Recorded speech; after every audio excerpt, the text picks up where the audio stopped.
Good morning, everyone. Here are Ron, Ed, and I again for another episode of Three Consulting Amigos. And we commonly agreed that one of the issues that small businesses really encounter is coming up now for a lot of people, and that is just maybe either burnout or fatigue, which is because they don't understand how better to use the resources they have and the people that are and things that are available to them. So, Ed, I'm going to let you kind of kick this off using, this example you just gave us of how, with your help, somebody was able to save a ton of money, but they wouldn't have found that out on their own. Yeah, what I basically have found, and I think it mirrors what you guys have experienced in your careers, in your consulting careers, and that is business owners are busy. And if somebody can help them save time, it might be more important than saving money. And because when they get up in the morning to the time they retire at night, they're focused on that business 100%. And you do that day in and day out. Well, obviously fatigue is going to set in and you don't even want to look at outside opportunities. So in my situations, in our situations that we come in and help people, we find opportunities for them. And it's relatively pretty easy to find because we spend time looking for them. And if you don't have that time to look for them, I don't see how you can really move your company forward. It kind of gets stagnated. You get very tired, and the value of the company is diminished from what it could be. Yeah, we've talked a lot about subjects around this. Never really directly, just on the issue of fatigue and burnout, and why that happens. Clearly, if you're at that point, it makes it difficult, as you say, Ed, to look at opportunities that are going to help the situation. In other words, the old idea of don't work in the business or on the business, work on the business, don't work in the business. And of course, if you're really small, you have to do both.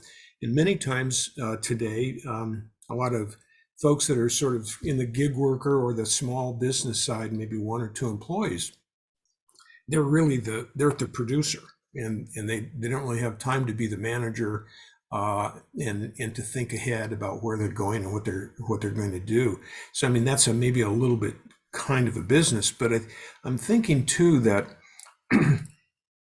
probably the little bit bigger businesses, say 5 employees or up, they're still working so hard in the business that they don't take time to work on the business. And it's very difficult to transition, to go from, say, yourself to one full-time employee, or a half-time and then a full-time, and then to move into 3, and then 6 or 7, and then you have other transitions as you get higher. But along the way, you have to kind of change your mode and be able to think of your job a little bit differently in order to be able to properly manage the business. And there are some of those folks that don't like to give things up, and they don't like to find employees to do pieces of it, or nobody else can do it as well as they can, or maybe they can't build processes that other people can follow. But for whatever reason, small employers really have a difficult time figuring out how to use their time. And as a result, they tend to just spend longer hours. And I know I used to do that. I always figured I wasn't the smartest manager in the world, but I figured I could work as hard as anybody else, and maybe harder than most people. And so I would simply work harder and to get it all done. And so I spent, in the early years, I spent an awful lot of 12-hour, 14-hour days. And I learned over the years to cut that back a little bit. And as I had a family, of course, I had to spend more time doing family things, and the balance work thing is an issue. But today, work balance seems to be the issue. And so I guess our question is, has it changed? Or do we have different kinds of people who are not able or willing to work as hard? Or does it make sense to work as hard?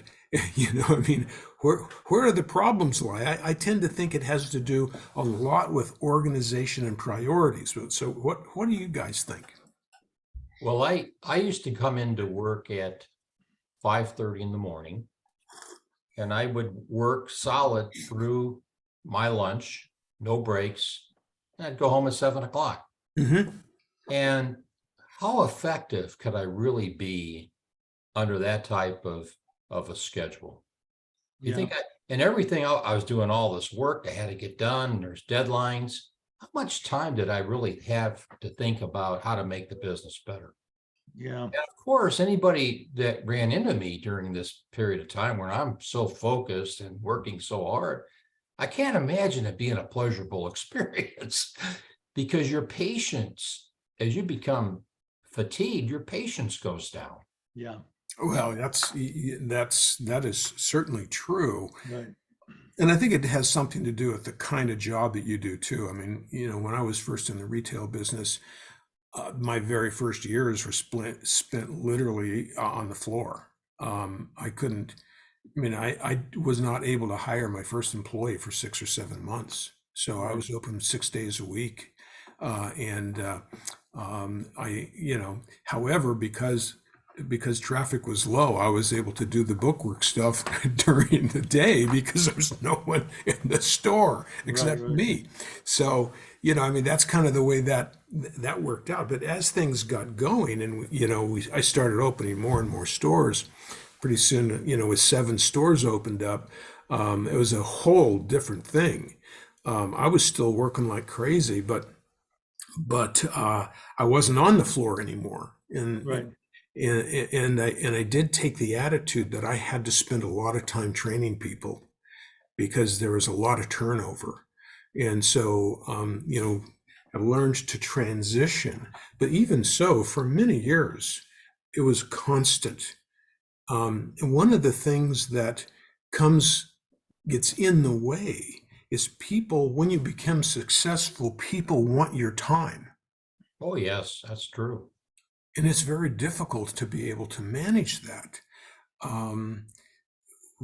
At one point, this was a watershed moment for me.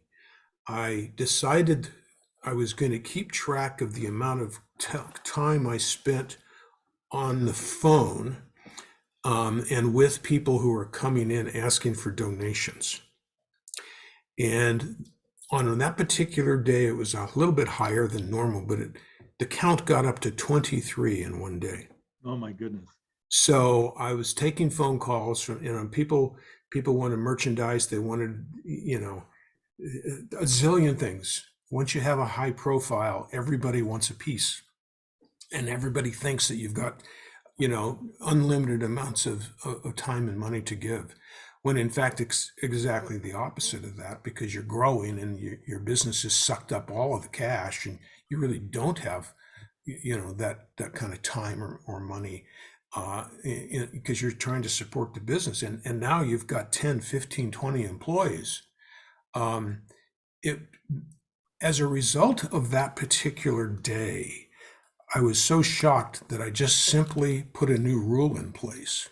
And that was, I'm no longer going to be on the floor at any time at all.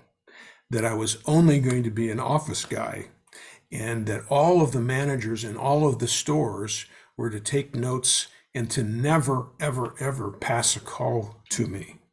And so my day just changed. It was amazing.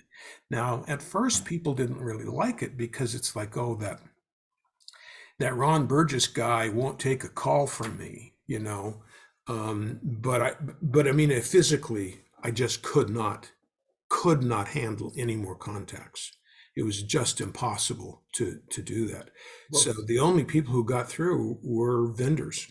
well, let me That. let me take that position right there and take it to the next step. So you become, here's the other side of that. That's a real challenge in that you become so focused on your business, and every minute of your time is focused on your business. You're missing out, in my opinion, on a great opportunity of what's going on around you. Mm. What's going on with your competitors? What's going on with your customers? What opportunities are out there that you're not exploring because you don't have the time? Mhm. Just focused on your business. So one of Certainly. the things we always try to do is we try to get the business owners more involved with finding out what some of these opportunities are. Some of them don't have any networking opportunities or call lists or anything like that, and they should, because you're going to run into something that's going to be a great opportunity if you're looking for it. And if you're totally tied to your business, you're not going to find it. And in valuation, you always value a company more, a lot more money for a company that can run by itself without the owner being involved. Scale matters. The bigger you are, the more opportunities you have to make money. Mhm. So if you decide to be really small and can't get out of that, you're basically just chained to your desk, focused on your business, because like Right. you said, you got to pay the bills. Yeah, that's right, and I think it's interesting. You know, we did a popular show on what kinds of small businesses to start, and my position, as you probably remember, was, well, keep it small. Try not to hire people because people are problems, and you know, we all know that. But the reverse side of that is you have to do everything.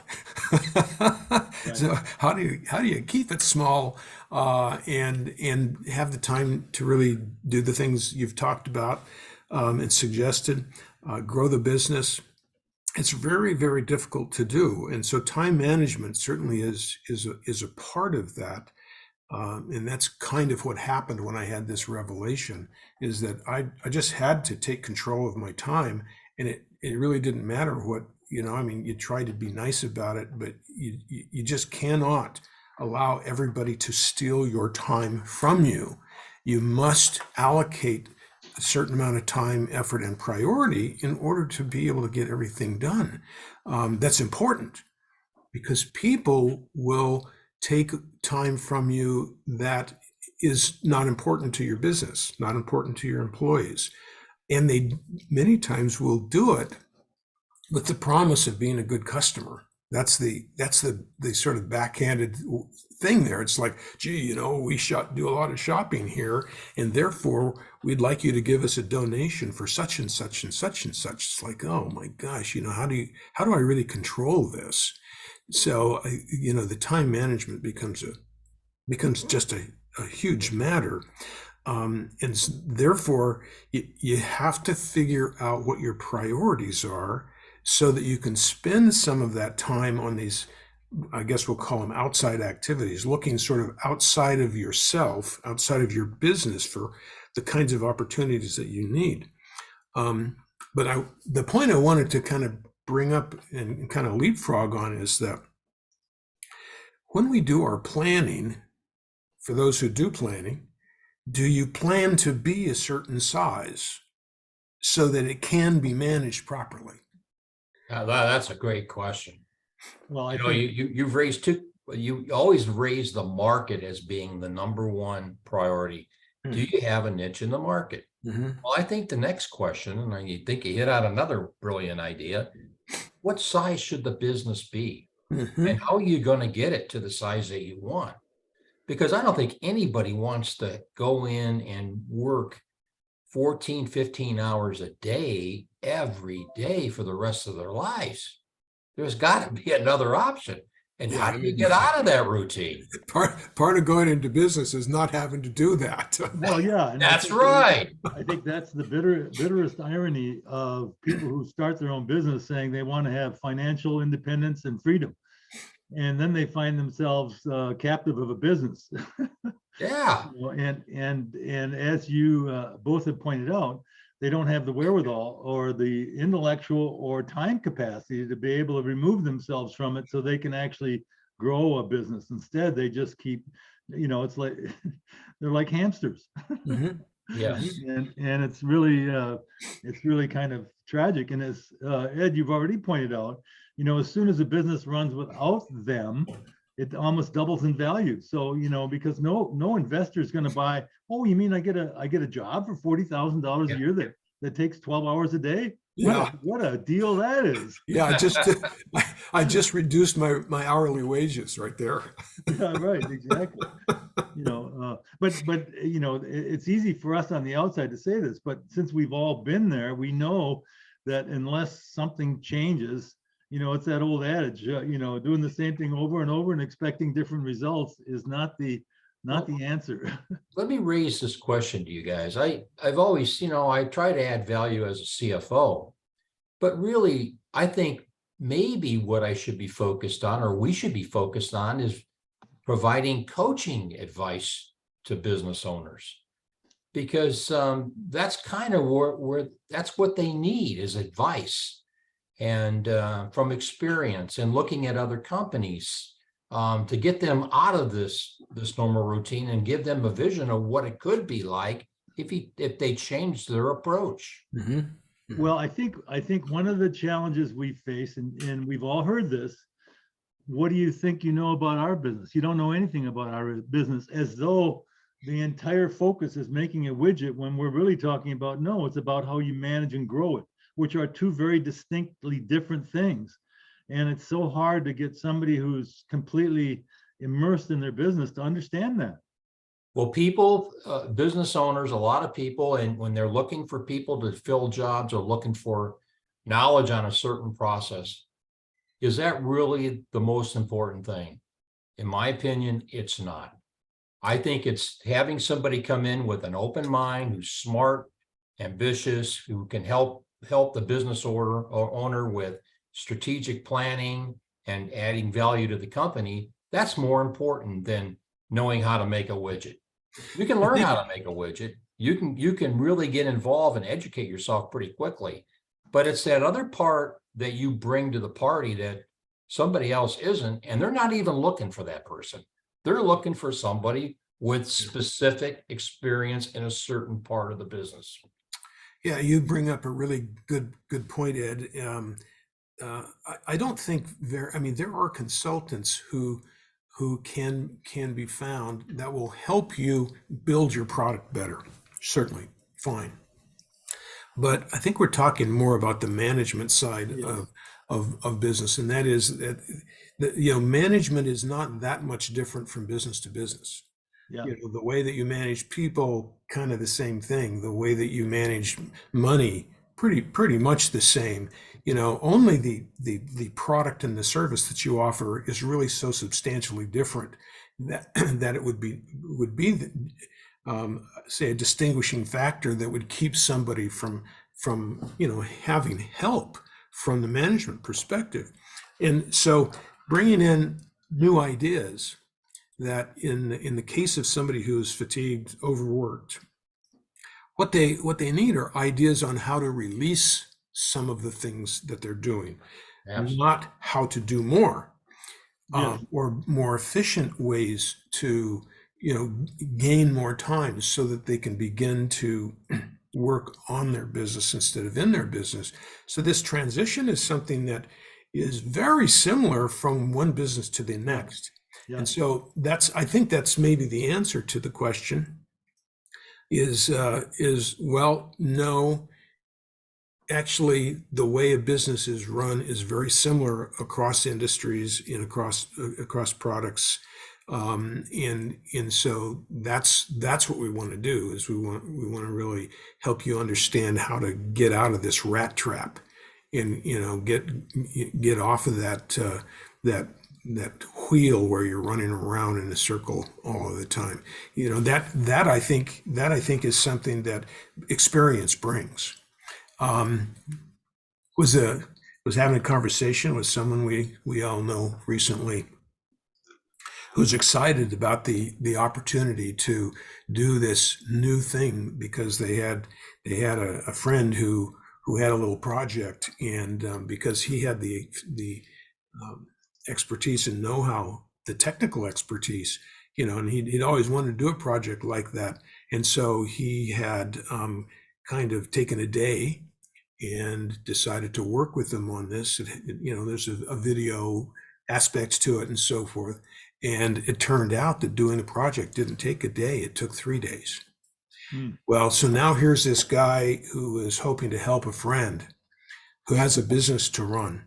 And he's doing something that he always kind of wanted to do, but now three days are gone out of a week. And he's wondering why he's working 12, 15 hours every day. You have to have discipline and to realize that you don't have infinite time and you don't have, infinite intelligence. You don't have anything that's infinite except, maybe, just maybe hope that might be infinite, and that'd be fine. But, in reality hits here.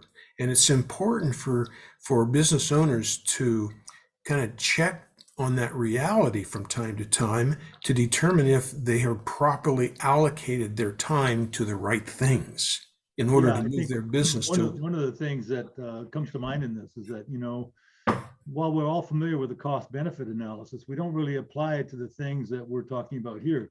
As Ed was just alluding or even saying directly, is that, $2,000 a month for a new employee is not even 1/10 as valuable as $2,000 a month for outside assistance in helping refocus the business.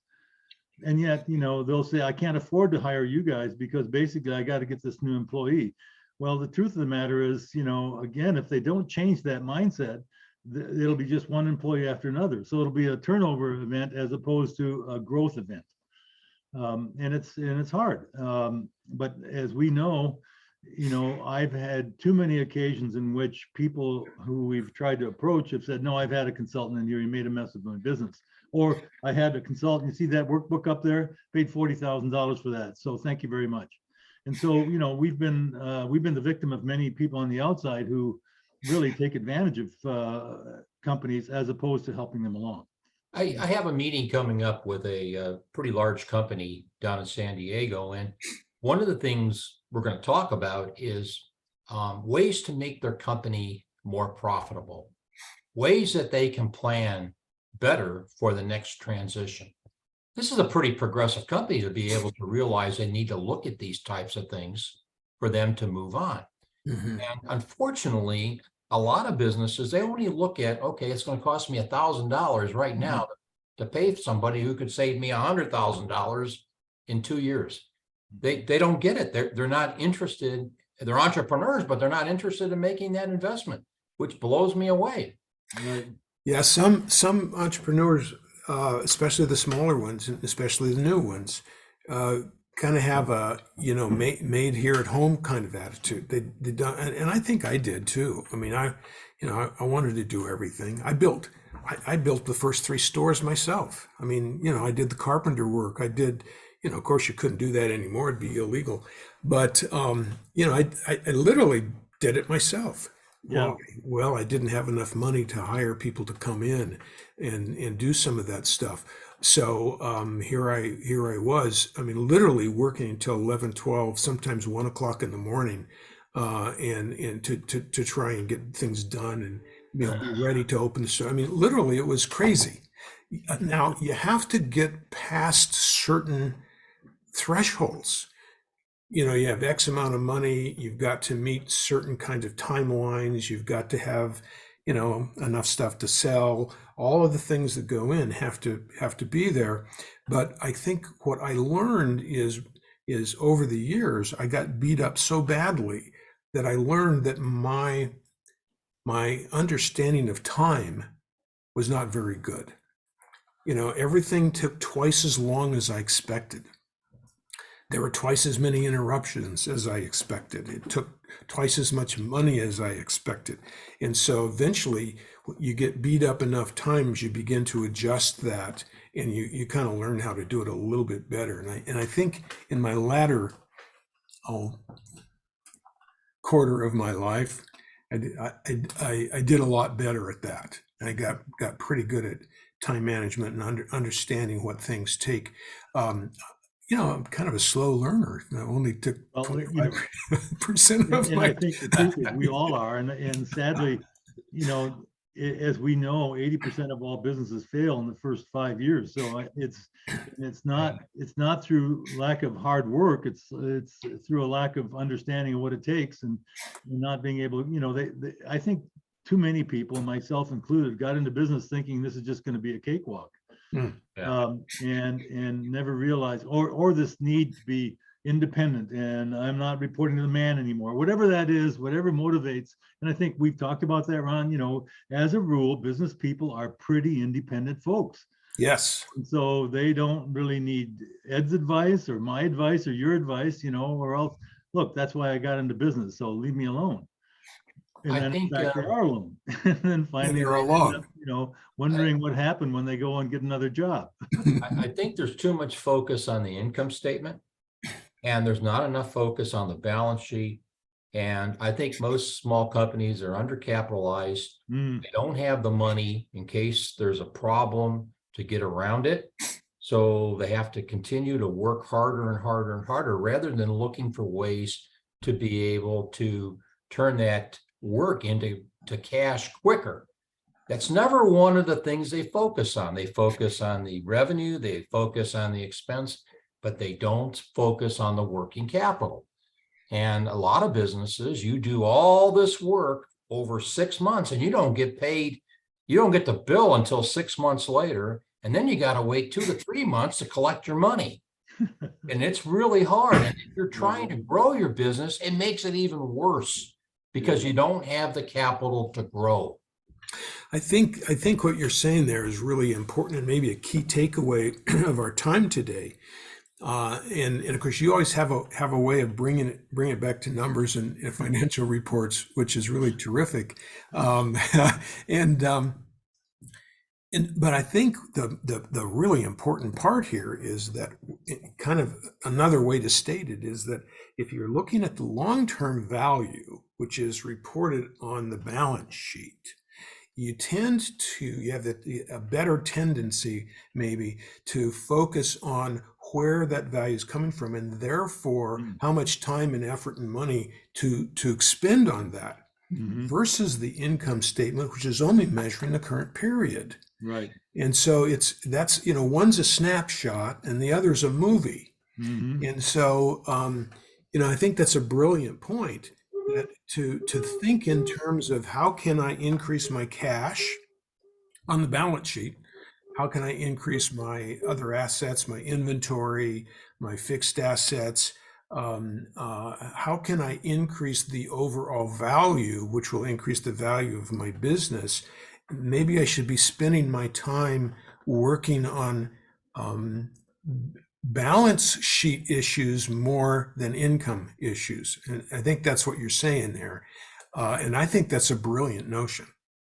Yeah, Well, I it think comes that's down to revenue recognition and your collection process, and all those things come into play. And here's a great example. If you could buy a business that was making $2 million a year cash flow, you'd be pretty excited about that, wouldn't you? And if you paid a certain amount of money for it, whatever that is. But then if you look at the balance sheet and you see that you need $10 to $12 million at any point in time in working capital to fund that business, that gives you a whole different perspective. Yeah. Not only paying for the business, but you also have to have the resources, the capital to run the business. Yeah. Right. And I think that's a significant way for us to kind of segue into, it's not only the money that we're talking about here in this particular conversation, Ed, it's the time it takes if you don't have the money.